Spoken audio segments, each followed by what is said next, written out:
നമസ്കാരം. വളരെ വ്യത്യസ്തമായ മറ്റൊരു വിഷയത്തിലേക്ക് ഊഷ്മളമായ സ്വാഗതം. ഇന്നത്തെ നമ്മുടെ വിഷയം ലോ ഓഫ് അട്രാക്ഷനുമായിട്ട് ബന്ധപ്പെട്ടതാണ്. ഈ വീഡിയോ സ്വാഭാവികമായിട്ടും കുറച്ചധികം നീളമുള്ളത് തന്നെയാണ്, ദൈർഘ്യമേറിയത് തന്നെയാണ്. പക്ഷേ ലോ ഓഫ് അട്രാക്ഷൻ പരിശീലിക്കുന്ന ഏതൊരു വ്യക്തിയെ സംബന്ധിച്ചിടത്തോളവും അമൂല്യമായിട്ടുള്ള, അക്ഷരാർത്ഥത്തിൽ അമൂല്യവും ലളിതവുമായിട്ടുള്ള അറിവുകൾ തന്നെയാണ് ഈ ഒരു വീഡിയോയിലൂടെ പങ്കുവയ്ക്കാൻ ആഗ്രഹിക്കുന്നത്.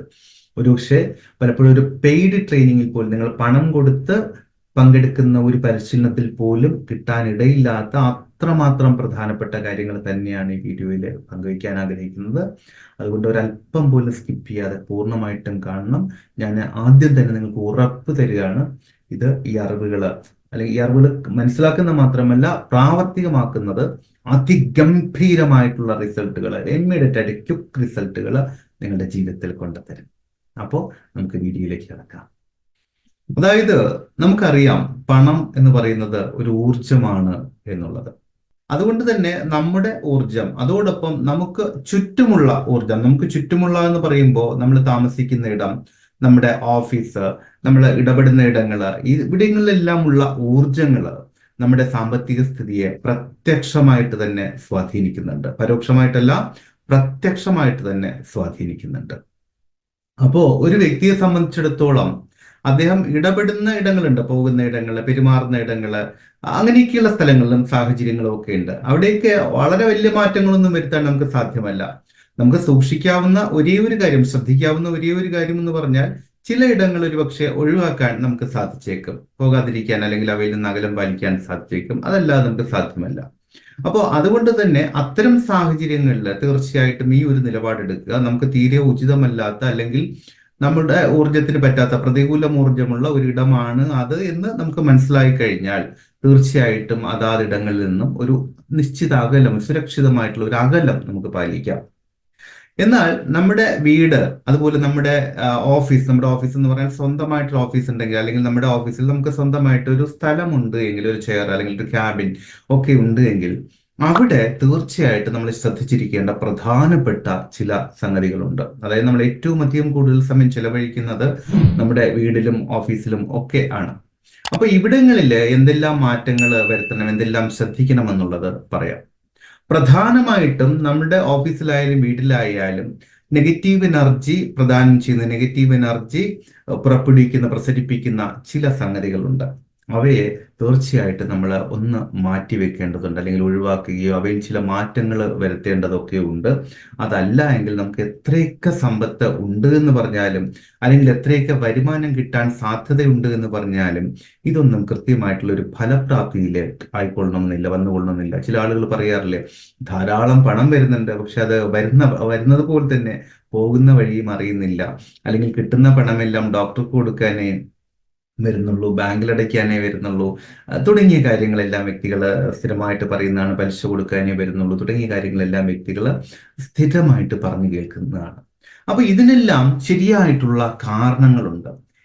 ഈ കാരണങ്ങളെ നമ്മൾ ശരിക്കും തിരിച്ചറിഞ്ഞു കഴിഞ്ഞാൽ ഇതിലെ കൃത്യമായിട്ടുള്ള മാറ്റം വരുത്തിക്കൊണ്ട് വളരെ പെട്ടെന്ന് തന്നെ സാമ്പത്തിക അഭിവൃദ്ധി, അതുപോലെ തന്നെ ബന്ധങ്ങളിൽ, അത് വളരെ പ്രധാനപ്പെട്ട ഒരു കാര്യമാണ് കേട്ടോ. ചില വ്യക്തികളെ സംബന്ധിച്ചിടത്തോളം അവർക്ക് എല്ലാം ഉണ്ട്, പക്ഷെ ബന്ധങ്ങളിൽ എപ്പോഴും അപാകതകളാണ്. ഭാര്യയും ഭർത്താവും തമ്മിൽ വഴക്ക്, അച്ഛനും മക്കളും തമ്മിൽ പ്രശ്നങ്ങൾ, അല്ലെങ്കിൽ ബിസിനസ്സിൽ പ്രശ്നങ്ങൾ, ബന്ധുക്കളുമായിട്ട് പ്രശ്നങ്ങൾ, ഇങ്ങനെയൊക്കെയുള്ള ധാരാളം അസ്വസ്ഥതകളിലൂടെ കടന്നു പോകാറുണ്ട്.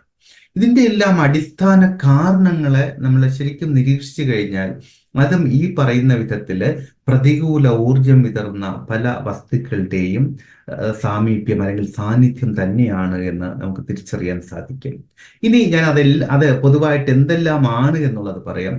നിങ്ങൾ അതേസമയം ഓരോന്ന് പറയുമ്പോഴും ഈ സംഗതികൾ നിങ്ങളുടെ വീട്ടിലുണ്ടോ, അല്ലെങ്കിൽ നിങ്ങളുടെ ഓഫീസിലുണ്ടോ, നിങ്ങളുടെ ചുറ്റുപാടുകളിൽ ഉണ്ടോ എന്നുള്ളത് കൃത്യമായിട്ട് ഒന്ന് നിരീക്ഷിക്കണം. മനസ്സുകൊണ്ട് ഒന്ന് നിരീക്ഷിച്ചിട്ട് അത് ഉണ്ട് എങ്കിൽ അതിലെന്ത് മാറ്റം വരുത്താൻ പറ്റുമെന്നുള്ളത് ഒരു തീരുമാനം എടുക്കുക. അതോടൊപ്പം ഞാൻ ഈ പറയുന്ന കാര്യങ്ങൾ നിങ്ങളുടെ വീടുകളിലോ ഓഫീസിലോ ഒക്കെ ഉണ്ടെങ്കിൽ അത് ഒന്ന് കമന്റിൽ അതാത് സമയം തന്നെ രേഖപ്പെടുത്തുകയും ചെയ്യാം. അതിന് കാരണം നമുക്ക് പരസ്പരം ഒന്ന് അറിയാൻ വേണ്ടിയിട്ടാണ്. കാരണം ശരിക്കും ഇതൊക്കെ പലതും പറയുമ്പോൾ, അല്ലെങ്കിൽ നമ്മൾ പലതും ചെയ്യുമ്പോൾ അതിന് നമുക്കൊരു റിസർച്ച് മൈൻഡ് സെറ്റും കൂടി വേണമെങ്കിൽ കൊടുക്കാം. ശരിക്കും ഒരു പഠനം എന്നുള്ള വിധത്തിലും വേണമെങ്കിൽ അതിനെ എടുക്കാം. അത് ഈ ഒരു മേഖലയിൽ മുന്നോട്ട് പോകുന്ന എല്ലാവർക്കും വളരെ ഉപകാരപ്രദമായിരിക്കും. അതുകൊണ്ടാണ് പരസ്പരം അറിയാൻ വേണ്ടിയിട്ട് അത്തരം കാര്യങ്ങൾ ഒന്ന് കമന്റ് ചെയ്യൂ എന്നും കൂടി പറയുന്നത്. അപ്പൊ ഇതില് പ്രധാനമായിട്ടും എന്ന് പറയുന്നത്, പലപ്പോഴും നമുക്ക് ഇൻഡോർ പ്ലാന്റുകൾ ഉണ്ടാകും അല്ലെ. വീടിന്റെ ഉള്ളിലെ പല വിധത്തിലുള്ള പ്ലാന്റുകൾ നമ്മൾ വെച്ചിട്ടുണ്ടാവും. മണി പ്ലാന്റ് അതുപോലെ തന്നെയൊക്കെയുള്ള വ്യത്യസ്തങ്ങളായിട്ടുള്ള പ്ലാന്റുകൾ നമ്മൾ വെച്ചിട്ടുണ്ടാകും. അലങ്കാരത്തിനും അതുപോലെ വിശ്വാസങ്ങളുടെ ഭാഗമായിട്ടുമെല്ലാം. ഈ വിധത്തിൽ വെച്ചിരിക്കുന്ന പ്ലാന്റുകളിൽ കേടുപാടുകൾ വരുന്നുണ്ടോ, അല്ലെങ്കിൽ അവയുടെ ഇലകളൊക്കെ ചിലപ്പോൾ ശുഷ്കിച്ചു പോവുകയോ ഉണങ്ങിപ്പോവുകയോ നിറവ്യത്യാസം വരികയോ അഴുകിപ്പോവുകയോ ഒക്കെ ചെയ്യുന്നുണ്ടോ എന്നുള്ളത് വളരെ പ്രധാനമായിട്ടും ഏറ്റവും ആദ്യം നിരീക്ഷിക്കണം. രണ്ട് കാര്യങ്ങൾ ഇതിനുണ്ട്. ഒന്ന്, ഒരുപക്ഷെ അതാതിടങ്ങളിൽ നിലനിൽക്കുന്ന പ്രതികൂല ഊർജത്തിന്റെ സ്വാധീനം കൊണ്ട് ഇങ്ങനെ സംഭവിക്കാം. കാരണം നമുക്കറിയാം, പക്ഷികൾക്കും മൃഗങ്ങൾക്കും ചെടികൾക്കുമെല്ലാം ഊർജങ്ങളെ ആഗിരണം ചെയ്യാൻ, അവരോടുള്ള പ്രതിപ്രവർത്തനം അല്ലെങ്കിൽ പ്രവർത്തനം വളരെ വളരെ പെട്ടെന്ന് ഉണ്ടാകുമെന്നുള്ളത് നമുക്കറിയാം. അതുകൊണ്ട് തന്നെ ഒരുപക്ഷെ പ്രതികൂലമായ ഊർജങ്ങൾ നിലനിൽക്കുന്ന ഇടങ്ങളിലുള്ള ഈ വിധത്തിലെ ചെടികളൊക്കെ ഒരുപക്ഷെ വേണ്ടത്ര ഒരു ഒരു പുഷ്ടിയില്ലാതെ നിൽക്കുന്നത് കാണാം. അങ്ങനെ ഉണ്ട് എങ്കിൽ അതിനെ നിരീക്ഷിക്കുക. ആവശ്യമുണ്ടെങ്കിൽ താൽക്കാലികമായിട്ടെങ്കിലും അത്തരം ചെടികളെ അവിടെ നിന്ന് മാറ്റുക. ഇനി അതിലേക്ക് ചിലപ്പോൾ നമ്മുടെ ശ്രദ്ധക്കുറവ് കൊണ്ട് മണി പ്ലാന്റോ അതുപോലെയൊക്കെ ഉള്ള ചെടികൾക്ക് ചിലപ്പോൾ വേണ്ടത്ര വെള്ളം കിട്ടാനിട്ട്, അത് വെച്ചിരിക്കുന്ന പാത്രം വൃത്തിയില്ലാഞ്ഞിട്ട്, അങ്ങനെയൊക്കെയും ഇതുപോലെ സംഭവിക്കാം. അങ്ങനെയാണെങ്കിൽ അവയെ കൃത്യമായിട്ട് വൃത്തിയാക്കി, അവയുടെ ഇലകളിലൊക്കെ പൊടികൾ ഉണ്ടെങ്കിൽ അതിനെല്ലാം ഭംഗിയായിട്ട് തുടയ്ക്കുകയോ വാഷ് ചെയ്യുകയോ ഒക്കെ ചെയ്ത് അതിനെ ഏറ്റവും എനർജറ്റിക് ആയിട്ട് വെക്കുക. കരിഞ്ഞ ഇലകളോ വാടിയ ഇലകളോ ഒക്കെ ഉണ്ടെങ്കിൽ അതിനെല്ലാം ഒന്ന് മാറ്റാൻ പറ്റുന്നതാണെങ്കിൽ നീക്കം ചെയ്തുകൊണ്ട് ഏറ്റവും ബ്യൂട്ടിഫുൾ ആയിട്ട് വെക്കുക. ഐശ്വര്യപൂർണമായിട്ട് അവയെല്ലാം സ്ഥാപിക്കുക. ഇനി തീരെ നിവൃത്തിയില്ലാത്തതാണെങ്കിൽ അതിനൊന്ന് മാറ്റാം, ആവശ്യമെങ്കിൽ പുതിയത് വെക്കാം. അതോടൊപ്പം തന്നെ അതാതിടങ്ങളിലെ ഇതുപോലെ, അതായത് ചെടികളൊക്കെ കരിഞ്ഞിരിക്കുന്ന അതാത് ഇടങ്ങളിൽ ഇതുപോലെയുള്ള പ്രതികൂല ഊർജം വരാനുള്ള എന്തെങ്കിലും കാരണങ്ങൾ ഉണ്ടോ എന്ന് കണ്ടെത്തി, ഉണ്ടെങ്കിൽ അതാത് കാരണങ്ങളെ നമ്മുടേതായിട്ടുള്ള വിധത്തിൽ പരിഹരിക്കാം. അപ്പോൾ ചെടികൾ വളരെ പ്രധാനപ്പെട്ടതാണ്. ഇത് കൃത്യമായിട്ട് ഒന്ന് നിരീക്ഷിക്കുക. നിങ്ങളുടെ അതാതിടങ്ങളിലെ വീടുകളിലോ ഓഫീസുകളിലോ ഒക്കെ ഈ വിധത്തിലുണ്ട് എങ്കിൽ, ചെടികളുണ്ടെങ്കിൽ എന്നുള്ളതല്ല, ഈ വിധത്തിൽ കേടായി പോകുന്നുണ്ട് എങ്കിൽ അത് ഒന്ന് കമന്റ് ചെയ്തേക്കുക. ഒരുപക്ഷെ നിങ്ങൾക്ക് അറിയാത്ത കാരണങ്ങൾ അതിന്റെ പിന്നിലുണ്ടെങ്കിൽ നമുക്ക് അതും കണ്ടെത്താൻ തീർച്ചയായിട്ടും ശ്രമിക്കാം. അതുപോലെ തന്നെ വളരെ പ്രധാനമായിട്ട് ശ്രദ്ധിക്കേണ്ട മറ്റൊന്നാണ് വസ്ത്രങ്ങൾ.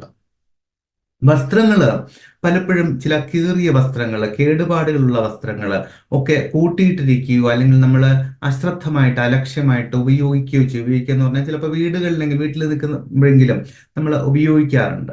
അത് വളരെ ശ്രദ്ധിക്കണം.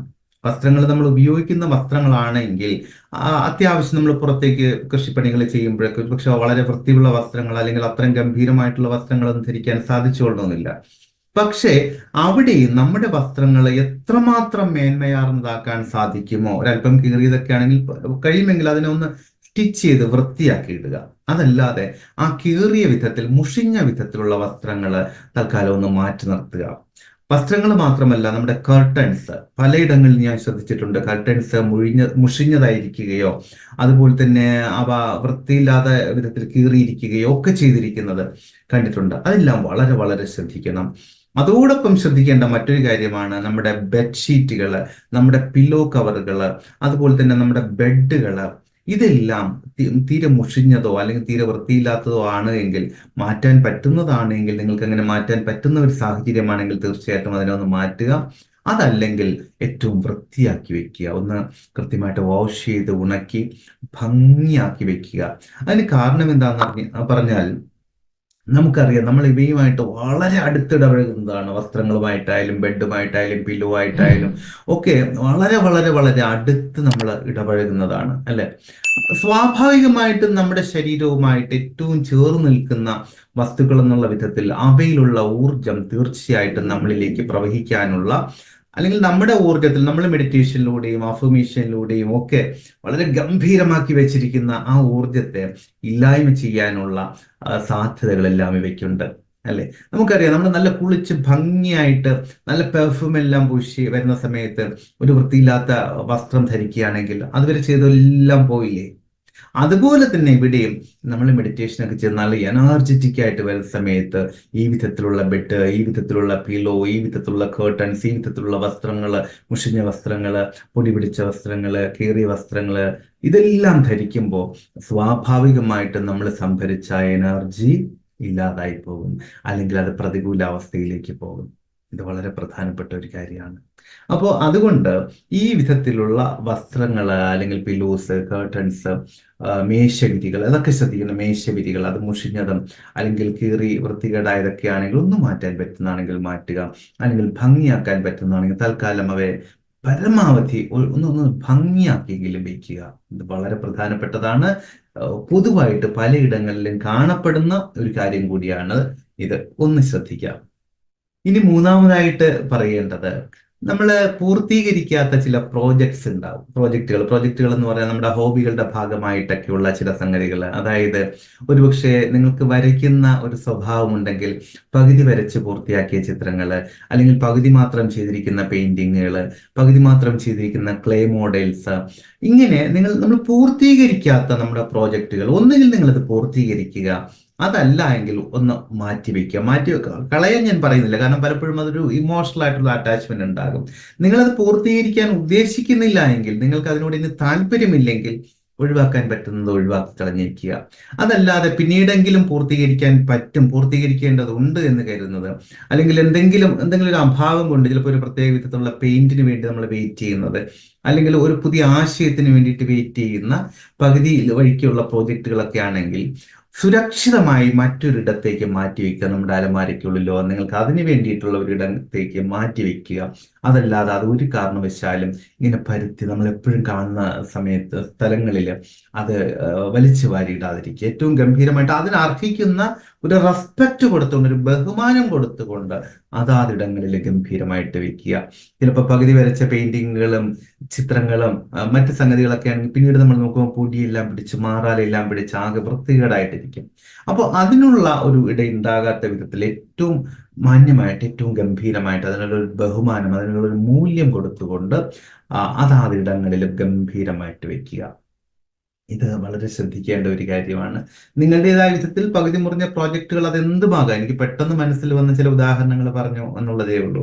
ചില ഹോബീസ്റ്റുകളെ സംബന്ധിച്ചിടത്തോളം പല സംഗതികളും ഉണ്ടാക്കാം. പേപ്പർ ക്രാഫ്റ്റുകൾ, അതുപോലെ മെറ്റീരിയൽ ക്രാഫ്റ്റുകൾ, ചിരട്ട കൊണ്ടുള്ള സംഗതികൾ, ഇങ്ങനെ പലതും ധാരാളം കാര്യങ്ങൾ ഉണ്ടാക്കാറുണ്ട്. പകുതി വെച്ചിട്ട് മുറിഞ്ഞു പോയ കാര്യങ്ങളാണെങ്കിൽ അവയെ ഒന്ന് മാറ്റിവെച്ചേക്കുക. അതിന് അർഹിക്കുന്ന ബഹുമാനം കൊടുത്തുകൊണ്ട് മാറ്റിവെക്കുകയോ, അല്ലെങ്കിൽ ഒഴിവാക്കാൻ പറ്റുന്നതാണെങ്കിൽ ഒഴിവാക്കുകയോ, അല്ലെങ്കിൽ അത് ഇനി പൂർത്തീകരിക്കാൻ ആഗ്രഹിക്കുന്ന മറ്റു വ്യക്തികൾ, മറ്റു സുഹൃത്തുക്കൾ നമുക്കുണ്ടെങ്കിൽ അവർക്കത് കൊടുക്കുകയോ ചെയ്യാം. അവരത് പൂർത്തീകരിച്ച് അവരുടേതായ വിധത്തിൽ ഉപയോഗിച്ചോട്ടെ. അത് പുറപ്പെടുവിക്കുന്ന ഒരു നെഗറ്റീവ് ഊർജം, പ്രതികൂല ഊർജം നമുക്ക് വേണ്ട. അത് കാണുമ്പോൾ ഉണ്ടാകുന്ന ഒരു അസ്വസ്ഥത, ഒരു മനസ്താപം, അതും നമുക്ക് വേണ്ട. അപ്പോൾ ഇതുകൂടി ഒന്ന് പ്രധാനമായിട്ടും ശ്രദ്ധിച്ചേക്കുക. ഇനി നമുക്ക് അടുത്തതിലേക്ക് പോകാം. എന്താണ് എന്ന് നോക്കാം. അതിനു മുൻപ് ഈ വിഷയം നിങ്ങൾക്ക് ഇഷ്ടമാകുന്നുണ്ടെങ്കിൽ ഈ വീഡിയോ ഒന്ന് ലൈക്ക് ചെയ്തുകൊണ്ട് നമുക്ക് തുടർന്ന് കാണാം. നാലാമതായിട്ട് പറയേണ്ടത്, പഴയ പുസ്തകങ്ങൾ, നോട്ട്ബുക്കുകൾ, അതുപോലെ തന്നെ ന്യൂസ് പേപ്പറുകൾ തുടങ്ങിയ കാര്യങ്ങൾ, പഴയ മാസികകൾ, ഇതെല്ലാം എടുത്ത് അങ്ങനെ തന്നെ അപ്പാടെ വലിച്ചെറിയണമെന്നല്ല ഞാൻ പറയുന്നത്. നമുക്ക് ആവശ്യമില്ലാത്തത്, നമുക്ക് വേണ്ട എന്ന് തോന്നുന്ന കാര്യങ്ങളാണെങ്കിൽ അത് മാറ്റിക്കളയുക. അത് സ്ക്രാപ്പുകാർക്കോ അല്ലെങ്കിൽ അതാ സംഗതികൾ ഉപയോഗമുള്ള മറ്റാർക്കെങ്കിലും കൊടുക്കുകയോ ഒക്കെ ചെയ്യുക. അതല്ല എങ്കിൽ നേരത്തെ പറഞ്ഞ പോലെ അവയെല്ലാം വൃത്തിയാക്കി അതാതിനുള്ള പ്രാധാന്യം കൊടുത്തുകൊണ്ട് തന്നെ സൂക്ഷിച്ചു വെക്കാം. നോക്കൂ, ഒരുപക്ഷെ നമ്മുടെ തന്നെ പഴയ നോട്ട്ബുക്കുകൾ, നമ്മൾ ചെറിയ ക്ലാസ്സുകളിൽ പഠിച്ച നോട്ട്ബുക്കുകൾ, നമുക്കൊരു ഇമോഷണൽ അറ്റാച്ച്മെന്റ് അതിനോട് ഉണ്ടാകും. അപ്പൊ നമുക്ക് കളയാൻ തോന്നില്ല, മറ്റാർക്കും കൊടുക്കാൻ തോന്നില്ല. അപ്പൊ അങ്ങനെയാണെങ്കിൽ അത് പൊടി പിടിച്ച്, മാറാല പിടിച്ച് ഇങ്ങനെ മൂലയ്ക്ക് വെക്കാതെ അതിനെ ഏറ്റവും ഭംഗിയായിട്ട് വൃത്തിയാക്കി അർഹിക്കുന്ന ബഹുമാനത്തോടു കൂടി ഉചിതമായിട്ടുള്ള ഒരു സ്ഥലത്ത് വെക്കുക. ഞാൻ എൻ്റെ ഫസ്റ്റ് സ്റ്റാൻഡേർഡിൽ പഠിച്ച പാഠപുസ്തകം, 1-ാം ക്ലാസ്സിലെ പാഠപുസ്തകം ഇന്ന് ഞാൻ വളരെ കൃത്യമായിട്ട് സൂക്ഷിച്ചു വെച്ചിട്ടുണ്ട്. വലിയ കേടുപാടുകളൊന്നുമില്ല. ആ പഴക്കത്തിൻ്റെതായിട്ടുള്ള ഒരു കേടുപാടുകളല്ലാണ്ട് വേറെ കേടുപാടുകളൊന്നുമില്ല. ഗംഭീരമായിട്ട് ഞാൻ ഇന്നും സൂക്ഷിച്ചു വെച്ചിട്ടുണ്ട് കേരള പാഠാവലി. അപ്പോൾ ഇതുപോലെ നിങ്ങൾ ഏതെങ്കിലുമൊക്കെ ഇമോഷണൽ ആയിട്ടുള്ള സാധനങ്ങൾ നിങ്ങളുടേതായ വിധത്തിൽ സൂക്ഷിക്കുന്നുണ്ടെങ്കിൽ അതും ഒന്ന് കമന്റ് ഇടൂ. നമുക്ക് അറിയാമല്ലോ ആളുകളുടെ ഓരോരുത്തരുടെ ഇമോഷൻസ് എന്തിനെല്ലാം ചുറ്റിപ്പറ്റിയിട്ടാണ് ഇരിക്കുന്നത് എന്നുള്ളത്. അപ്പൊ എന്റെ കേരള പാഠാവലി ഫസ്റ്റ് സ്റ്റാൻഡേർഡിൽ ഞാൻ ഇന്നും സൂക്ഷിച്ചു വെച്ചിട്ടുണ്ട്. നിങ്ങൾക്ക് ഇങ്ങനെയൊക്കെ എന്തെങ്കിലും ഉണ്ടെങ്കിൽ അതും ഒന്ന് കമന്റ് ചെയ്യൂ, പരസ്പരം അറിയാൻ വേണ്ടിയിട്ടാണ്. അപ്പൊ നമുക്ക് ആവശ്യമുള്ള പുസ്തകങ്ങളും നോട്ട്ബുക്കുകളും ന്യൂസ് പേപ്പേഴ്സും മാസികകളും ഒക്കെ ആണെങ്കിൽ അതിന് അർഹിക്കുന്ന ഒരു മൂല്യം കൊടുത്തുകൊണ്ട് സൂക്ഷിച്ചു വെക്കാം. അതല്ല എങ്കിൽ അത് ആവശ്യമുള്ളവർക്ക് കൊടുക്കുകയോ അല്ലെങ്കിൽ സ്ക്രാപ്പിൽ കൊടുത്തിട്ട് അതിനെ നമ്മുടെ ഭാഗത്ത് നമ്മുടെ കൈവശത്തു നിന്നും മാറ്റിക്കളയുകയോ ഒക്കെ ചെയ്യുക. എന്തായാലും കൂട്ടിയിട്ട് നമ്മുടെ വീടും പരിസരവും അല്ലെങ്കിൽ ഓഫീസും ചുറ്റുപാടുകളും അലങ്കോലമാക്കരുത്. ചിലയിടങ്ങളിലെല്ലാം കാണാറുണ്ട് സ്റ്റെയർ കേസിന്റെ താഴെ അലമാരകളിലെ വിസിറ്റേഴ്സ് റൂമിലെ അവിടെ ഇവിടെയൊക്കെ വെറുതെ ഇങ്ങനെ വാരി വലിച്ചിട്ടേക്കുന്നത്. അപ്പൊ അത് ഒരു കാരണവശാലും ചെയ്യരുത്. നെഗറ്റീവ് എനർജിയെ പ്രദാനം ചെയ്യും. നമ്മുടെ ഐശ്വര്യത്തെയും അഭിവൃദ്ധിയെയും എല്ലാം അത് ഇല്ലായ്മ ചെയ്യാനുള്ള സാധ്യതകളും സാഹചര്യങ്ങളും ഉണ്ട്. അപ്പോൾ അവയെയും നമ്മുടെ ചുറ്റുവട്ടത്ത് നിന്നും മാറ്റി നിർത്തുക, അല്ലെങ്കിൽ വളരെ സുരക്ഷിതമായിട്ട് മൂല്യത്തോടു കൂടി തന്നെ സൂക്ഷിച്ചിരിക്കുക. ഇനി ഇടയിലെ ഒരു കാര്യം കൂടി സൂചിപ്പിച്ചോട്ടെ. സാന്ത്വനം മൈൻഡ് കെയർ കൊടുക്കുന്ന സൗജന്യമായിട്ടും അല്ലാതെയും ഒക്കെയുള്ള പരിശീലനങ്ങളെ കുറിച്ചും വെബിനാറുകളെ കുറിച്ചും ഒക്കെ അറിയാനും നമ്മുടെ ട്രെയിനിങ്ങുകളിൽ ഭാഗമാകാനും നിങ്ങൾക്ക് ആഗ്രഹമുണ്ട് എങ്കിൽ ഞങ്ങളുടെ വാട്സപ്പ് ഗ്രൂപ്പ് ഉണ്ട്, സാന്ത്വനം എന്നുള്ള വാട്സപ്പ് ഗ്രൂപ്പ് ഉണ്ട്. അതിന്റെ ലിങ്ക് ഇവിടെ താഴെ കൊടുത്തേക്കാം. ആ ലിങ്കിൽ കൂടെ ഗ്രൂപ്പിൽ ജോയിൻ ചെയ്ത് കഴിഞ്ഞാൽ പല വിധത്തിലുള്ള അറിവുകൾ നിങ്ങൾക്ക് വളരെ സൗജന്യമായിട്ട് അവിടെ കിട്ടും. വെബിനാറുകൾ സൗജന്യമായിട്ടുള്ള ധാരാളം വെബിനാറുകളുണ്ട്, വ്യത്യസ്തങ്ങളായിട്ടുള്ള വിഷയങ്ങളെ കേന്ദ്രീകരിച്ചുകൊണ്ട്. അതിലെല്ലാം നിങ്ങൾക്ക് പങ്കെടുക്കാൻ സാധിക്കും. അങ്ങനെയാണെങ്കിൽ ഡിസ്കഷൻ ബോക്സിൽ വാട്സപ്പ് ഗ്രൂപ്പിലേക്ക് ജോയിൻ ചെയ്യാനുള്ള ലിങ്ക് കൊടുത്തിട്ടുണ്ടാവും. വാട്സപ്പ് ഗ്രൂപ്പിൽ കൂടി ഒന്ന് ജോയിൻ ചെയ്തേക്കുക. അടുത്ത് അഞ്ചാമതായിട്ട് പറയാൻ ആഗ്രഹിക്കുന്നത് പഴയ മെഡിസിൻസിനെ കുറിച്ചാണ്, മരുന്നുകളെ കുറിച്ചാണ്. നമുക്കറിയാം, നമ്മൾ പല പ്രാവശ്യം പല ആവശ്യങ്ങൾക്കായിട്ട് ഡോക്ടറെ കണ്ട് മരുന്നുകൾ വാങ്ങാറുണ്ട്. എന്നാൽ മിക്കവാറും ആ കോഴ്സ് കംപ്ലീറ്റ് ചെയ്യാത്തത് കൊണ്ടോ അല്ലെങ്കിൽ വേണ്ടി വരാത്തത് കൊണ്ടോ ഒക്കെ അതിൽ എക്സ്പയറി ഡേറ്റ് കഴിഞ്ഞ മരുന്നുകൾ, നമുക്ക് ഇനിയിപ്പോൾ ആവശ്യമില്ലാത്ത മരുന്നുകൾ, അതുപോലെ ചില മെഡിക്കൽ എക്യുപ്മെന്റ്സ് എല്ലാം ഇങ്ങനെ കൂട്ടിയിട്ടുണ്ടാവും. അതുപോലെ തന്നെ ചില സൗന്ദര്യവർദ്ധക വസ്തുക്കൾ നമ്മൾ സ്ഥിരമായിട്ട് ഉപയോഗിച്ചുകൊണ്ടിരിക്കുന്നതിനെ കുറിച്ചല്ല പറയുന്നത്. സ്ഥിരമായിട്ട് ഉപയോഗിച്ചുകൊണ്ടിരിക്കുന്ന സൗന്ദര്യവർദ്ധക വസ്തുക്കളെ കുറിച്ചോ മരുന്നുകളെ കുറിച്ചോ മെഡിക്കൽ ഉപകരണങ്ങളെ കുറിച്ചോ അല്ല പറയുന്നത്.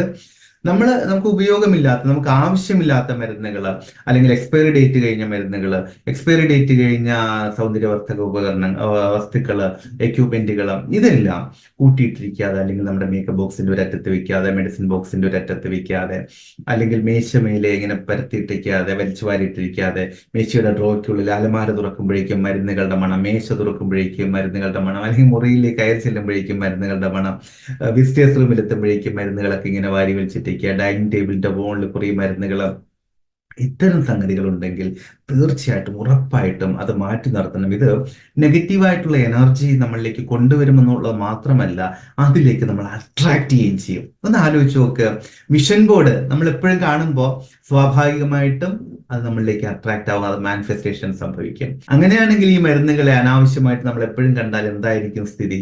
മനസ്സിലാവുന്നുണ്ടോ? നമുക്ക് ആവശ്യമില്ലെങ്കിൽ കൂടി അതിനുചിതമായിട്ടുള്ള ഒരു അസ്വസ്ഥത വ്യക്തികളിലേക്ക് വരാനും അതിനൊക്കെയുള്ള സാധ്യതകളുണ്ട്. അപ്പൊ അനാവശ്യമായിട്ടുള്ള മരുന്നുകളെ മാറ്റി നിർത്തുക. മരുന്നുകൾ മാത്രമല്ല കേട്ടോ, പ്രിസ്ക്രിപ്ഷൻസ്, മെഡിക്കൽ റിപ്പോർട്ടുകൾ, ഇതെല്ലാം നമുക്ക് ആവശ്യമുള്ളതാണെങ്കിൽ കൃത്യമായിട്ട് സൂക്ഷിച്ചു വെക്കുക. അതിനുള്ള മൂല്യം കൊടുത്തുകൊണ്ട് തന്നെ സൂക്ഷിച്ചു വെക്കുക.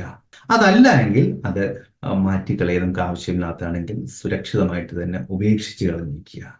മരുന്നുകളോ മെഡിക്കൽ എക്യുപ്മെന്റ്സോ ഒക്കെ ആണെങ്കിൽ ആവശ്യമുള്ള മറ്റാരെങ്കിലും നമുക്ക് അറിയാമെങ്കിൽ അവർക്ക് കൊടുത്തേക്കുക. അല്ലെങ്കിൽ ചിലപ്പോൾ അതൊക്കെ സ്വീകരിക്കുന്ന ചില സംഘടനകളൊക്കെ ഉണ്ടെന്ന് കേട്ടിട്ടുണ്ട്.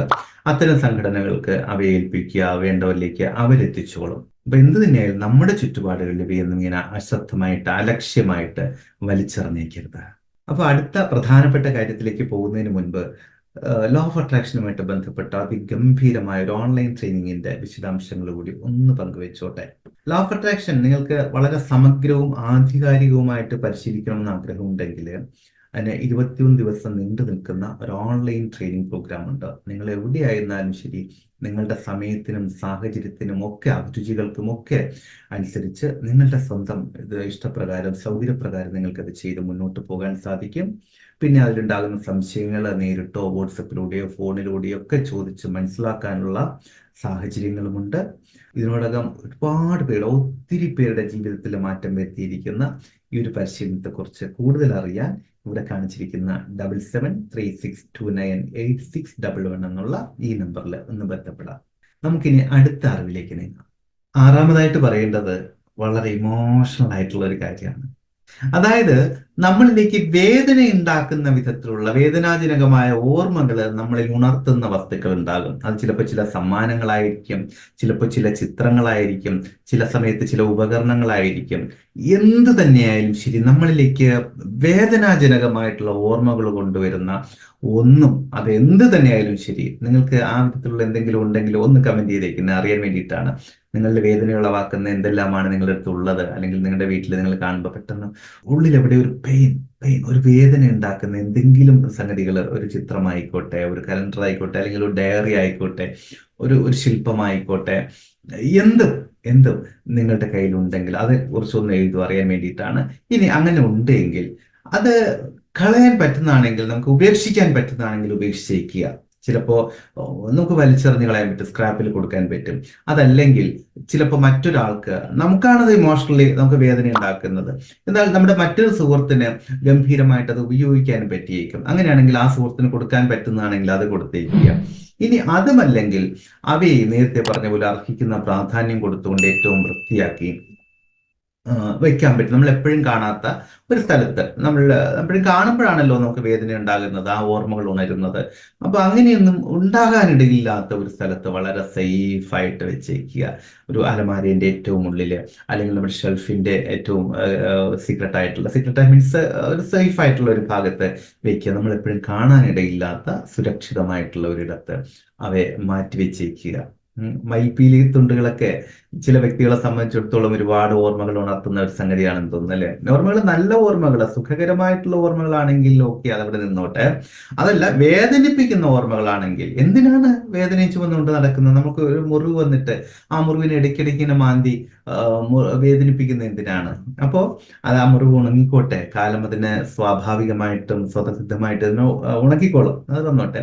പക്ഷെ നമ്മളായിട്ട് അതിനെ ഇടയ്ക്കൊന്നും മാന്തി വേദനിപ്പിക്കേണ്ട ആവശ്യമില്ല. അപ്പൊ ഈ വിധത്തിൽ വേദന ഉണർത്തുന്ന വസ്തുക്കളെയും ഒന്ന് മാറ്റി നിർത്തുക. ഒരു മയിൽപ്പീലി തുണ്ടിന്റെ കാര്യം പറഞ്ഞപ്പോ നിങ്ങൾക്കൊരു ഇമോഷൻ ഉണർന്നോ, ഒരു ഓർമ്മ ഉണർന്നോ? ഉണർന്നിട്ടുണ്ടെങ്കിൽ ചുമ്മാ ഒന്ന് കമന്റ് ചെയ്തേക്ക്, വെറുതെ ഒന്ന് കമന്റ് ചെയ്തേക്ക്. ഇനി ഏഴാമതായിട്ട് പറയേണ്ടത്, നമുക്ക് ആവശ്യമില്ലാത്ത ഗിഫ്റ്റുകൾ എന്ന് പറഞ്ഞാൽ ധാരാളം ഉണ്ടാകും. അതിൽ ചിലപ്പോൾ ഒരേ വിധത്തിലുള്ള ധാരാളം കാര്യങ്ങൾ. ഇടയ്ക്ക് എൻ്റെ സുഹൃത്തായിട്ടുള്ള ഒരു എഴുത്തുകാരൻ പറഞ്ഞു, അദ്ദേഹത്തിന് കപ്പലിന്റെ മോഡലിലുള്ള ഒത്തിരി ഗിഫ്റ്റുകളുണ്ട്, വലുതും ചെറുതുമായിട്ടുള്ള കപ്പലുകൾ ധാരാളമുണ്ട്. അതെല്ലാം ഇങ്ങനെ അവിടെയും ഇവിടെയും ഒക്കെ നിരത്ത് കിടന്നിട്ട് കൈയും കാലും ഒക്കെ തട്ടുന്നുണ്ട്. അവിടേക്ക് പോകുമ്പോൾ തട്ടിമറിയുന്നുണ്ട്, ഇവിടേക്ക് പോകുമ്പോൾ തട്ടിമറിയുന്നുണ്ട്. അതിന് തട്ടിയിട്ട് നടക്കാൻ ബുദ്ധിമുട്ടാണ് എന്ന് തമാശ രൂപത്തിൽ അദ്ദേഹം പറഞ്ഞു. പക്ഷേ ഇത് തമാശയ്ക്കപ്പുറം ഇതിലൊരു വാസ്തവമുണ്ട്. ഗിഫ്റ്റുകൾ നമുക്ക് ആവശ്യമില്ലാത്ത, അല്ലെങ്കിൽ നമ്മൾ പ്രത്യേകിച്ച് വാല്യൂ ഒന്നും കൊടുക്കാത്ത ധാരാളം ഗിഫ്റ്റുകൾ ഉണ്ടാകും, അല്ലെ? ആ ഗിഫ്റ്റുകളെ നമുക്ക് മാറ്റിക്കളയാൻ പറ്റുന്ന, ഒഴിവാക്കി കളയാൻ പറ്റുന്നതാണെങ്കിൽ, ഉപേക്ഷിക്കാൻ പറ്റുന്നതാണെങ്കിൽ ഉപേക്ഷിച്ച് കളഞ്ഞേക്കുക.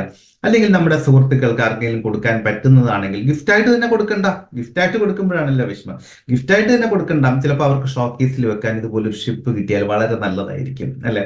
അല്ലെങ്കിൽ വേറൊരു ഗിഫ്റ്റ് നിങ്ങൾക്ക് ആവശ്യമില്ലാത്തതാണെങ്കിൽ അവർക്ക് അത് വളരെ ഭംഗിയായി ചിലപ്പോൾ കുഞ്ഞിനെ ഉപയോഗിക്കാൻ പറ്റും, കുഞ്ഞിന്റെ റൂമിൽ വെക്കാൻ പറ്റും. അത് അല്ല, എന്ത് തന്നെയായാലും ശരി, അങ്ങനെ ഉപയോഗിക്കാൻ പറ്റുന്ന ആരെങ്കിലും ഉണ്ടെങ്കിൽ അവർക്ക് അത്തരം ഗിഫ്റ്റുകൾ കൊടുത്തേക്കുക.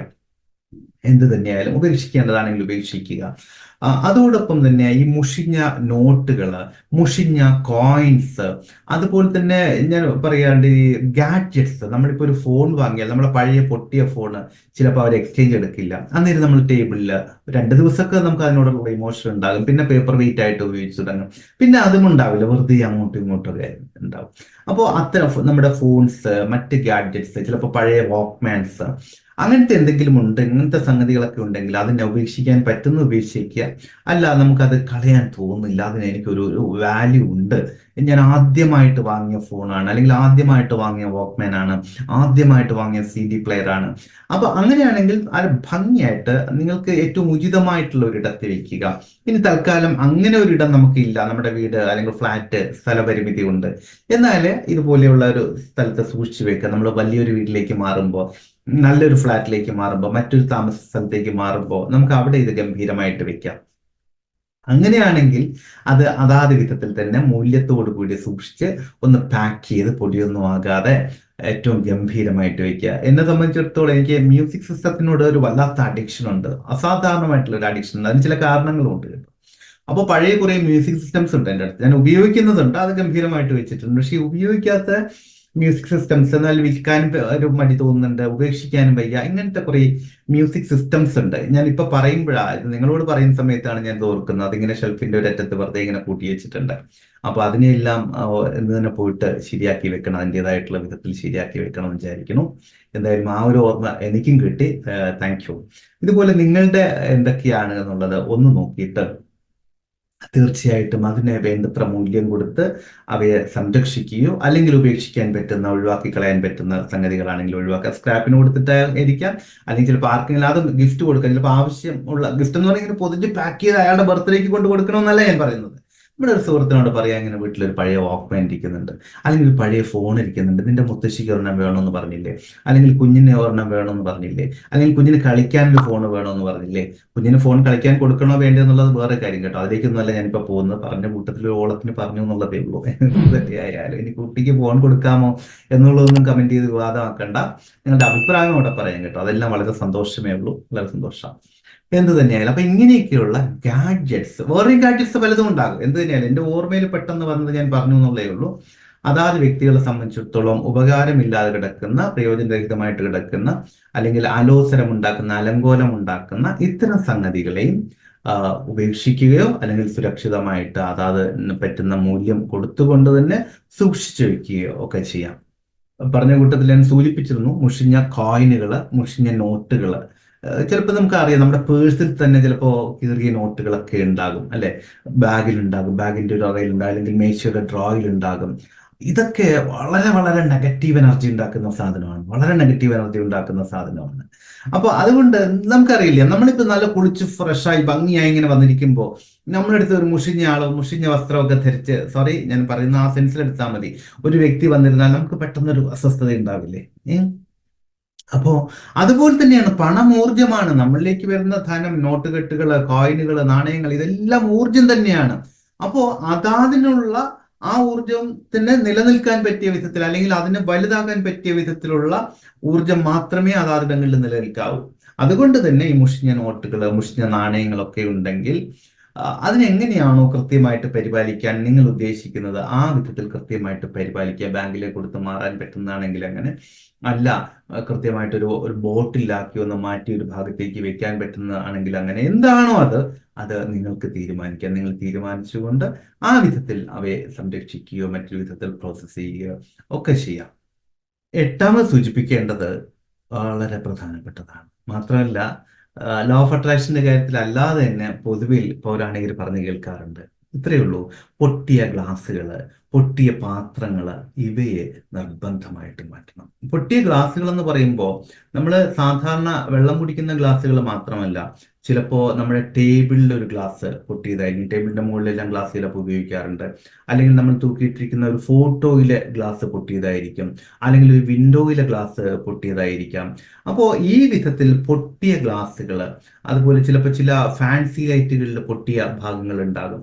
അപ്പോൾ ഇങ്ങനെയൊക്കെയുള്ള ഭാഗങ്ങൾ റിപ്പയർ ചെയ്യാൻ പറ്റുന്നതാണെങ്കിൽ, ഗ്ലാസ് റിപ്പയർ ചെയ്യുന്ന കാര്യമല്ല പറയുന്ന, ലൈറ്റുകൾ റിപ്പയർ ചെയ്യാൻ പറ്റുന്നതാണെങ്കിൽ അങ്ങനെ റിപ്പയർ ചെയ്യുക, അല്ലെങ്കിൽ മാറ്റേണ്ടതാണെങ്കിൽ തീർച്ചയായിട്ടും മാറ്റുക. കാരണം ഈ ഗ്ലാസ്സുകളെ സംബന്ധിച്ചിടത്തോളം അവയ്ക്ക് പ്രതിഫലിപ്പിക്കാനുള്ള ഒരു കഴിവ് കൂടിയുണ്ട്, നമുക്കറിയാം. അപ്പോൾ അതുകൊണ്ട് ഇത് വളരെ വളരെ പ്രധാനപ്പെട്ടതാണ്. പ്രത്യേകിച്ച് നമ്മുടെ മുഖം നോക്കുന്ന മിററുകൾ ചിലപ്പോൾ അറ്റത്തൊരു ഭാഗം പൊട്ടിയതായിരിക്കും. പക്ഷെ നമ്മൾ അതിലേക്ക് നോക്കുമ്പോഴെല്ലാം നമ്മുടെ ശരീരഭാഗം, അല്ലെങ്കിൽ നമ്മുടെ മുഖത്തിന്റെ ഒരു ഭാഗത്തും ആ വിള്ളല്, ആ ഒരു മാർക്ക്, ആ ഒരു സ്ക്രാച്ച് നമുക്ക് കാണാൻ സാധിക്കില്ലേ? ഇത് തീർച്ചയായിട്ടും പ്രതികൂലമായിട്ടുള്ള ഊർജത്തെ വല്ലാതെ വ്യാപിപ്പിക്കും. അതുകൊണ്ട് പൊട്ടിയ പാത്രങ്ങള്, പൊട്ടിയ ഗ്ലാസ്സുകള്, മുഖം നോക്കുന്ന വിധത്തിലുള്ള മിററുകള്, ജനാലയിലെ ഗ്ലാസ്സുകള്, ലൈറ്റുകളിലെ ഗ്ലാസ്സുകൾ, ഇങ്ങനെ മേശയുടെ ഗ്ലാസ്സുകൾ, ഇങ്ങനെ പൊട്ടിയ ഗ്ലാസ്സുകൾ എവിടെ ഉണ്ടെങ്കിൽ, നിങ്ങളുടെ വീട്ടിലായാലും ഓഫീസിലായാലും ഉണ്ടെങ്കിൽ അത് നിർബന്ധമായിട്ടും ഒന്ന് മാറ്റിക്കുക. റീപ്ലേസ് ചെയ്യാനുള്ളതാണെങ്കിൽ റീപ്ലേസ് ചെയ്തേക്കുക. ഇനിയിപ്പോൾ അതിൻ്റെ ആവശ്യം അവിടെ ഇല്ല, അങ്ങനെയാണെങ്കിൽ അങ്ങനെ ഫ്രെയിം ചെയ്ത ഫോട്ടോ ഗ്ലാസ്സുകൾ, ഇതെല്ലാം ഇതിൽ പെടുന്ന കാര്യങ്ങളാണ്. അങ്ങനെയാണെങ്കിൽ അതിനൊന്ന് മാറ്റി സ്ഥാപിക്കൂ. ഒരു ഷോപ്പിൽ കൊടുത്തിട്ട് അതിനൊന്ന് റിപ്പയർ ചെയ്തുകൊണ്ടിരുന്നു. നമുക്ക് പ്രിയപ്പെട്ട ചിത്രമാണ്, അതിന്റെ ഗ്ലാസ് പൊട്ടിപ്പോയി എന്ന് വെച്ചിട്ട് നമുക്ക് അതിനെ ഉപേക്ഷിക്കാൻ പറ്റില്ല. അപ്പോൾ ഒന്ന് കൊടുത്തിട്ടൊന്ന് റിപ്പയർ ചെയ്ത് വെക്കൂ. കൂടുതൽ ഭംഗിയായിട്ട് നമുക്ക് കാണാൻ പറ്റും, കൂടുതൽ ഐശ്വര്യത്തോടു കൂടി നമുക്ക് കാണാൻ പറ്റും. അതുകൊണ്ട് തന്നെ ആ വിധത്തിലുള്ള ഒരു നിലപാട് നമുക്ക് ഇത്തരം കാര്യങ്ങളോട് എടുക്കാം. ഇനി 9ാമത് പറയാനുള്ളത്, നമുക്ക് ആവശ്യമില്ലാത്ത വിധത്തിലുള്ള പെയിന്റിങ്ങുകൾ, ചിത്രങ്ങൾ, ആവശ്യമില്ലാത്ത വിധത്തിലുള്ള എന്ന് പറയുമ്പോൾ നമ്മൾ ചിലപ്പോൾ വളരെ ആഗ്രഹിച്ച് വാങ്ങിയതായിരിക്കും, പുതിയതൊക്കെ തന്നെ ആയിരിക്കും, മനോഹരമായതായിരിക്കും, പക്ഷേ നമ്മുടെ ചുവരിന് യോജിക്കുന്നില്ല, അല്ലെങ്കിൽ നമ്മുടെ ഇന്റീരിയറിന് യോജിക്കുന്നില്ല. അങ്ങനെയൊക്കെ വരുന്ന സമയത്ത് ചിലപ്പോൾ മനസ്സില്ലാ മനസ്സോടെ നമ്മൾ അവിടെ വെച്ചിട്ടുണ്ടാവും. അത് കാണുമ്പോഴൊക്കെ ഓ എന്ന് പറഞ്ഞിട്ടൊരു ഒരു ഒരു അസ്വസ്ഥത നമുക്ക് ഉണ്ടാകും. ഇനി അതല്ലെങ്കിൽ നമ്മൾ അവിടെ മാറ്റി വെച്ചേക്കും, പിന്നീട് എപ്പോഴെങ്കിലും ഉപയോഗിക്കാം, അല്ലെങ്കിൽ മറ്റെന്തെങ്കിലും ചെയ്യാമെന്ന് കരുതിയിട്ട് ഇവയെല്ലാം നമ്മളവിടെ മാറ്റി വെച്ചിട്ടുണ്ടാകും. ഇതിനെ നമ്മുടെ ഇന്റീരിയറിൽ അത്രമാത്രം പ്രിയപ്പെട്ടതാണ്, അത്രമാത്രം വാല്യുബിൾ ആണെങ്കിൽ നമ്മുടെ ഇന്റീരിയറിൽ എന്തെങ്കിലും കുഞ്ഞു കുഞ്ഞു മാറ്റങ്ങൾ വരുത്തിയിട്ട് ഉപയോഗിക്കാൻ പറ്റുന്നതാണെങ്കിൽ അവിടെ ഉപയോഗിക്കാം.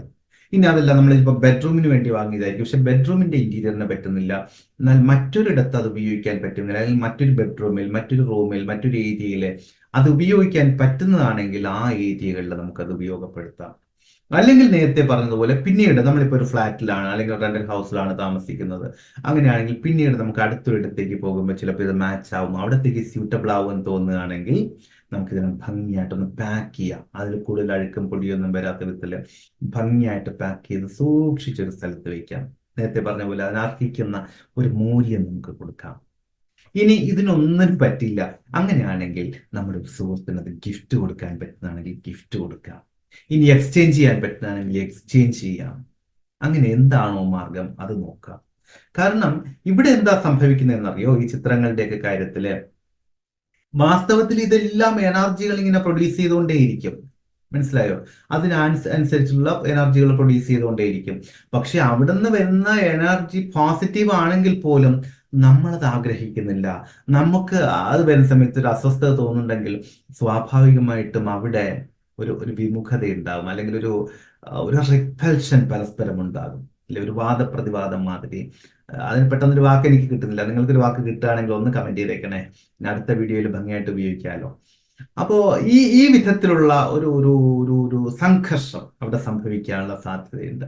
അപ്പോൾ അതുകൊണ്ട് തന്നെ അത് മറ്റൊരിടത്ത് നമുക്ക് ഏറ്റവും സുഖമായിട്ട് മനസ്സുഖത്തോടു കൂടി സന്തോഷത്തോടു കൂടി ഉപയോഗിക്കാൻ പറ്റുന്ന ഒരു ഏരിയ ഉണ്ടെങ്കിൽ അവിടേക്ക് മാറ്റാം. അതല്ലെങ്കിൽ ഭംഗിയായിട്ട് പാക്ക് ചെയ്ത് ഒന്ന് മാറ്റി വെച്ചേക്കുക, അല്ലെങ്കിൽ ഉചിതമായിട്ടുള്ള ഒരു തീരുമാനം എടുത്തുകൊണ്ട് അതിനെ കൃത്യമായിട്ടൊന്ന് മാനേജ് ചെയ്യാം. ഇത്രയൊക്കെ കാര്യങ്ങളാണ്, ഈ 9 കാര്യങ്ങളാണ് പ്രധാനമായിട്ടും ഈ ഒരു വിഷയവുമായിട്ട് ബന്ധപ്പെട്ട് പറയാനുള്ളത്. എനിക്കറിയാം വീഡിയോ കുറച്ച് ലെങ്ത് കൂടി പോയിട്ടുണ്ടെന്ന് എനിക്കറിയാം, പക്ഷേ ഇത് വളരെ വളരെ പ്രാധാന്യമുള്ള കാര്യമാണ്. ഞാൻ നിങ്ങളോട് ഇതൊക്കെ സംസാരിക്കുമ്പോഴാണ് മനസ്സിലാവുന്നത്, അല്ലെങ്കിൽ തിരിച്ചറിയുന്നത്, എൻ്റെ ചുറ്റുപാടുകളിലും എൻ്റെ ഓഫീസിലെ ചിലയിടങ്ങളിലും വീട്ടിലെ ചിലയിടങ്ങളിലും ഒക്കെ ഇങ്ങനത്തെ പലതുമുണ്ട്. അത് എത്രയും പെട്ടെന്ന് തന്നെ വൃത്തിയാക്കേണ്ടതുണ്ട്. ഇത് വളരെ പ്രധാനപ്പെട്ടത് തന്നെയാണ്. ഞാൻ ഇപ്പൊ ശരിക്കും ഞാനിപ്പോൾ റിയലൈസ് ചെയ്യുന്നുണ്ട്, കഴിഞ്ഞ കുറച്ച് ദിവസങ്ങളായിട്ട് ചില ചില ഒരു അസ്വസ്ഥതകൾ എന്നുള്ള വാക്ക് ഞാൻ ഉപയോഗിക്കുന്നില്ല, എങ്കിലും സംതിങ് എന്തൊക്കെയോ സംഭവിക്കുന്നുണ്ട്. അപ്പോൾ അതിൻ്റെയൊക്കെ കാരണങ്ങൾ തീർച്ചയായിട്ടും ഇതുപോലെയുള്ള കുഞ്ഞു കുഞ്ഞു സംഗതികളായിരിക്കാം. തീർച്ചയായിട്ടും ഇതിൽ ഞാൻ മാറ്റം വരുത്തുന്നുണ്ട്. അതിനുശേഷം ഉണ്ടാകുന്ന വ്യത്യാസങ്ങൾ മറ്റൊരു വീഡിയോയിലൂടെ തീർച്ചയായിട്ടും ഞാൻ ഷെയർ ചെയ്യാം നിങ്ങളോട്. നിങ്ങളും അതുപോലെ ഈ വിധത്തിലുള്ള സാധനങ്ങൾ ഉണ്ടെങ്കിൽ അതിനൊന്ന് മാറ്റിയിട്ട് ഇമ്മീഡിയറ്റ്, ഞാൻ പറയാം, ഇമ്മീഡിയറ്റ് ആയിട്ട് അതിന്റെ വ്യത്യാസം ഉണ്ടാകും. ഇമ്മീഡിയറ്റ് ആയിട്ട് ക്വിക്ക് റിസൾട്ട് ആണ് ഇതിനൊക്കെ. എന്ന് കരുതി ഇതെല്ലാം മാറ്റി അടുത്ത ദിവസം രാവിലെ ലോട്ടറി അടിക്കുമെന്നല്ല ഞാൻ പറയുന്നത്, പക്ഷെ ഗംഭീരമായിട്ടുള്ള വ്യത്യാസം ഉണ്ടാകും, ഉറപ്പായിട്ടുള്ള വ്യത്യാസം ഉണ്ടാകും. റിസൾട്ട് കിട്ടുന്ന കാര്യങ്ങൾ തന്നെയാണ് ഈ പറയുന്നത്. നിങ്ങൾ കമന്റ് ചെയ്തോ, ഇന്ന് കണ്ട് ഇത്രയും കാര്യങ്ങൾ ചെയ്തിട്ട് നാളെ വന്നിട്ട് കമന്റ് ചെയ്തോ എന്തൊക്കെ വ്യത്യാസങ്ങൾ ഉണ്ടാകുന്നുണ്ടെന്നുള്ളത്. അപ്പോൾ ഇത്രയും കാര്യങ്ങൾ കൃത്യമായിട്ട് ചെയ്യുക. ഓൾറെഡി ഈ വീഡിയോ ലൈക്ക് ചെയ്തിട്ടുണ്ടാകുമെന്ന് കരുതുന്നു. നിങ്ങളുടെ അഭിപ്രായങ്ങളും നിർദ്ദേശങ്ങളും അതുപോലെ കൂടുതൽ അറിയാൻ ആഗ്രഹിക്കുന്ന വിഷയങ്ങളുമെല്ലാം ഈ വീഡിയോയുടെ ചുവട്ടിൽ ഒന്ന് കമന്റ് രൂപത്തിൽ രേഖപ്പെടുത്താം. അതോടൊപ്പം തന്നെ ഈ വിധത്തിൽ ഉപകാരപ്രദമായ വിഷയങ്ങൾ നിരന്തരം ലഭിക്കുന്നതിനായിട്ട് ഒന്ന് സബ്സ്ക്രൈബ് ചെയ്തേക്കുക. നോട്ടിഫിക്കേഷൻസ് കൃത്യമായി കിട്ടാൻ ബെല്ലൈക്കൺ കൂടി ഒന്ന് പുഷ് ചെയ്തേക്കുക. വളരെ വ്യത്യസ്തമായ മറ്റൊരു വിഷയത്തിലൂടെ വീണ്ടും കണ്ടുമുട്ടാമെന്ന ശുഭപ്രതീക്ഷയോടുകൂടി തൽക്കാലം ഇവിടെ പറഞ്ഞു പിരിയുന്നു. സ്നേഹപൂർവ്വം, അശോക് നാരായൺ. Thank you.